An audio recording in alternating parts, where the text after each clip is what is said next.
से 80% संविधान लिया गया। भाग 2 नागरिकता को ब्रिटेन से लिया गया। मूल अधिकार भाग 3 को अमेरिका से लिया गया। नीति निर्देशक तत्व भाग 4 आयरलैंड से लिया गया। तो अम्बेडकर साहब को जनक क्यों कहा जाता है? भारत शासन अधिनियम से 80% संविधान लिया गया। भाग 2 नागरिकता को ब्रिटेन से लिया गया। मूल अधिकार भाग 3 को अमेरिका से लिया गया।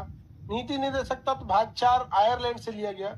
तो अम्बेडकर साहब को जनक क्यों कहा जाता है? ये बमनी का क्वेश्चन है।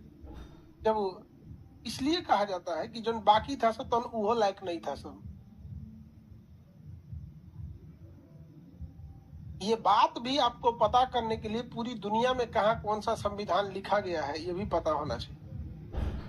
उस समय ना इंटरनेट था ना गूगल था, दम दे सर्च कर लीजिएगा।